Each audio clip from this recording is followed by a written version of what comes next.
വേണ്ടിയാണ് മകള് ഗർഭിണിയായിട്ടിരുന്ന സമയത്ത് ഞങ്ങൾ രണ്ടുപേരും കൂടി ഇവിടെ വന്നിരുന്നു പ്രാർത്ഥിക്കുമായിരുന്നു. പ്രാർത്ഥിച്ച് 9 മാസം വരെയും ഇവിടെ വന്ന് പ്രാർത്ഥിച്ചുവെങ്കിലും സ്കാൻ ചെല്ലാൻ പറഞ്ഞു. ഞങ്ങൾ 9ാം മാസത്തിൽ സ്കാൻ ചെല്ലാനായിട്ട് ഇവിടെ വന്നു. ഇവിടെ തലേ ബുധനാഴ്ച ഇവിടെ വന്നു പ്രാർത്ഥിച്ചു. എങ്കിലും ഡോക്ടർ പറഞ്ഞു ഓപ്പറേഷൻ വേണ്ടി വരുമെന്ന്.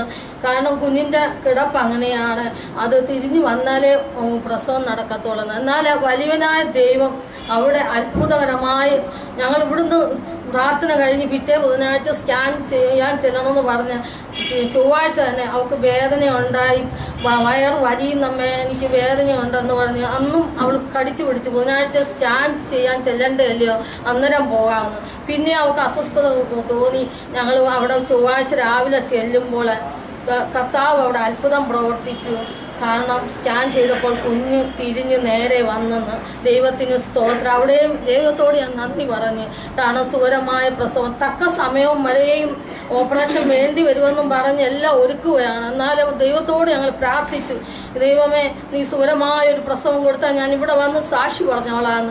ആ ദൈവം ചെയ്ത ഉപകാരത്തിന് നന്ദിയുള്ളവളായി എപ്പോഴും ദൈവസന്നിധിയില്ല ഞാൻ എന്നെ തന്നെ സമർപ്പിക്കുന്നു. അതുപോലെ തന്നെ 8ാം പക്കം വീണ്ടും വീട്ടിൽ വന്നു കഴിഞ്ഞപ്പോൾ കുഞ്ഞിന് ഒരു വല്ലാത്ത അസ്വസ്ഥത. കുഞ്ഞ് കരയുന്നില്ല, അനങ്ങുന്നില്ല, കൈയൊക്കെ പൊക്കുമ്പോൾ താഴോട്ട് അങ്ങ് വീഴുക, ശരീരത്തിന് ബലമില്ല. ഞാൻ പറഞ്ഞു ഞാൻ ആശുപത്രി പോകുന്നില്ല, ആദ്യം അച്ഛൻ്റെ അടുക്ക പോയി പ്രാർത്ഥിക്കാമെന്ന്. പക്ഷെ ഞാനിവിടെ വന്ന് കുഞ്ഞിനെയും കൊണ്ട് വന്നപ്പോഴാണ് അച്ഛൻ ഇവിടെ ഇല്ല, ധ്യാനത്തിന് പോയിരിക്കുമെന്ന് പറഞ്ഞു. എന്നാൽ മാതാവിൻ്റെ അടുക്ക നിന്നുകൊണ്ട് കുഞ്ഞിനെ എടുത്ത് പ്രാർത്ഥിച്ചത്, മാതാവേ കുഞ്ഞിന് ആയുസ്സും ആരോഗ്യവും കൊടുക്കണേ എന്ന് പ്രാർത്ഥിച്ച് ഞാൻ പറഞ്ഞു. വീണ്ടും ഞങ്ങൾ ആശുപത്രിയിലേക്ക് പോയി അവിടെ അഡ്മിറ്റ് ചെയ്തു. ആ ദിവസം അവിടെ കിടന്ന് പിറ്റേന്ന് ഞാൻ പറഞ്ഞു വീട്ടിൽ പോകണം, കുഞ്ഞിന് ഒരു കുഴപ്പമില്ല, എൻ്റെ ദൈവം അവളെ സൗഖ്യമാക്കിയെന്ന് പറഞ്ഞു. ഞങ്ങൾ അവിടുന്ന് വരികയും ചെയ്തു. എന്നാൽ കുഞ്ഞിന് പാലില്ലാത്തതിൻ്റെ അവസ്ഥയിലായിരുന്നു. അവളെപ്പോഴും അങ്ങ് ഉറക്കമാണ്. പക്ഷെ ഉണർത്തി പാല് കൊടുത്താൽ ഒക്കെ നോക്കിയാലും അവൾ അങ്ങ് മയക്കം തന്നെ. അങ്ങനെ ദൈവം അവിടുന്ന് വിടുവിച്ച് നല്ലൊരു പെൺപൈതലിനെ എനിക്ക് ദാനം മകൾക്ക് കൊടുത്ത് അവൾ ആ ദൈവത്തെ അറിഞ്ഞ് ജീവിക്കുന്ന ഒരു പൈതലാക്കി തീർക്കുവാൻ വേണ്ടി ആ മാതാപിതാക്കൾക്ക് വേണ്ട കൃപ അവിടുന്ന് കൊടുക്കണമെന്ന് പ്രാർത്ഥിച്ചുകൊണ്ട് എൻ്റെ ദൈവം ചെയ്ത ഉപകാരത്തിന് നന്ദിയോടെ സ്തോത്രവും സ്തുതി അർപ്പിക്കുന്നു. നമുക്ക് ദൈവത്തിന് നന്ദി പറയാം. മകളുടെ പ്രസവം ആരോഗ്യകരമായ വിധത്തിൽ ചെറുതായിട്ട് പ്രസവിക്കാനായിട്ട് സാധിച്ചു.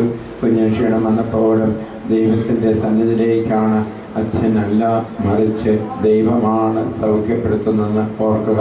അച്ഛനെ ഇടയ്ക്ക് കർത്താവ് എടുത്തുപയോഗിക്കുന്നുവെന്ന് മാത്രം. ദിവ്യകാരുണ്യനാഥൻ പ്രവർത്തിക്കുന്നവനായി ഇവിടെ ഉണ്ട്. ദിവ്യകാരുണ്യ അമ്മ മകനെ അവർക്ക് സമാധാനമില്ല എന്ന് പറഞ്ഞുകൊണ്ട്, അല്ലെങ്കിൽ ആരോഗ്യമില്ല എന്ന് പറഞ്ഞുകൊണ്ട് ദിവ്യകാരുണ്യ മാതാവ് ഈ ഭവനത്തിൽ വസിക്കുന്നുണ്ട്. അതുകൊണ്ടാണ് അമ്മയ്ക്കരികെ വന്ന് കരഞ്ഞു പറഞ്ഞപ്പോൾ കുഞ്ഞ് സൗഖ്യപ്പെട്ടത്. നമുക്ക് ദൈവത്തിൻ്റെ സാന്നിധ്യം ദേവാലയത്തിൽ, ദൈവമാതാവിൻ്റെ സാന്നിധ്യം ദേവാലയത്തിൽ എപ്പോഴും ഉണ്ട്. അത് ഉണർത്തിക്കൊണ്ടാണ് മധ്യസ്ഥ പ്രാർത്ഥന നടത്തുന്നവരും ഇവിടെ വന്നിരിക്കുന്നവരും പ്രാർത്ഥിച്ചുകൊണ്ടിരിക്കുന്നത്. നമുക്ക് ദൈവം നൽകിയതായ ഈ അനുഗ്രഹത്തിന്, ഈ കൃപയ്ക്ക് നമുക്ക് കരമുയർത്തി, 2 കരം ഉയർത്തി പിടിച്ചുകൊണ്ട് ഉച്ചസ്വരത്തിൽ ഒന്ന് സ്തുതിച്ച് പ്രാർത്ഥിക്കാമോ? ഹല്ലേലൂയ.